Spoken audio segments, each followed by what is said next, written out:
ചെന്നൈയിൽ പ്രവർത്തകരെ അഭിവാദ്യം ചെയ്യുന്നതിനിടെ കേന്ദ്ര ആഭ്യന്തരമന്ത്രി അമിത് ഷായ്ക്ക് നേരെ പ്ലക്കാർഡ് എറിഞ്ഞു. സംഭവത്തിൽ 60കാരനെ പോലീസ് അറസ്റ്റ് ചെയ്തു. ദുരൈരാജ് എന്നയാളാണ് അമിത് ഷായ്ക്കെതിരെ പ്ലക്കാർഡ് എറിഞ്ഞതെന്ന് പോലീസ് വൃത്തങ്ങളെ ഉദ്ധരിച്ച ന്യൂ ഇന്ത്യൻ എക്സ്പ്രസ് റിപ്പോർട്ട് ചെയ്യുന്നു. നേരത്തെ തന്നെ അമിത് ഷായുടെ തമിഴ്നാട് സന്ദർശനത്തിനെതിരെ തമിഴ്നാട് ജനത രംഗത്ത് വന്നിരുന്നു. അമിത് ഷായുടെ തമിഴ്നാട് സന്ദർശനത്തോടനുബന്ധിച്ച ട്വിറ്ററിൽ ഗോ ബാക്ക് അമിത് ഷാ എന്ന ഹാഷ്ടാഗും നേരത്തെ ട്രെൻഡിംഗ് ആയിരുന്നു. ദ്വിദിന സന്ദർശനത്തിനായാണ് അമിത് ഷാ ഇന്ന് തമിഴ്നാട്ടിലെത്തിയത്.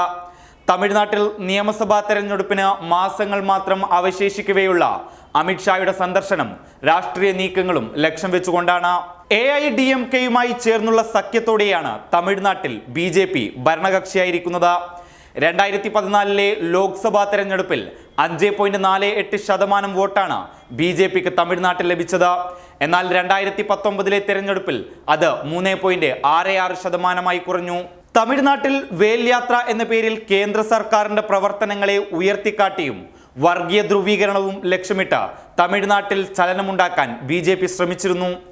എന്നാൽ കോവിഡ് മഹാമാരിയുടെ സാഹചര്യം കണക്കിലെടുത്ത സർക്കാർ വേൽ യാത്രയ്ക്ക് അനുമതി നിഷേധിച്ചതോടെ തമിഴ്നാട്ടിൽ ചലനമുണ്ടാക്കാമെന്ന BJPയുടെ ശ്രമം പാളി. സഖ്യകക്ഷിയായ അണ്ണാ DMKയും BJPയുടെ വേൽ യാത്രയ്ക്ക് എതിർപ്പ് പ്രകടിപ്പിച്ചതും BJPക്ക് ക്ഷീണമായി. തമിഴ്നാട്ടിലെ മതസൗഹാർദ്ദം തകർക്കാനാണ് വേൽ യാത്രയിലൂടെ BJP ശ്രമിക്കുന്നതെന്നും അണ്ണാ DMKയുടെ മുഖപത്രത്തിൽ പരാമർശിച്ചിരുന്നു. തമിഴ്നാട് എക്കാലവും BJPയുടെ മതരാഷ്ട്രീയത്തിനെതിരെയാണ്.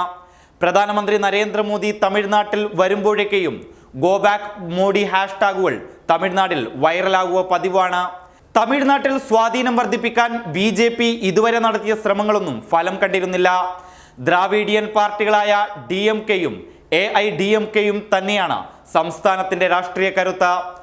മതത്തെ അടിസ്ഥാനമാക്കിയുള്ള രാഷ്ട്രീയത്തിന് ഇതുവരെ തമിഴ്നാട്ടിൽ വേരുറപ്പിക്കാനായിട്ടില്ല എന്നതും ശ്രദ്ധേയമാണ്. News desk public Kerala. Mama's dishwash liquid, soft on hands.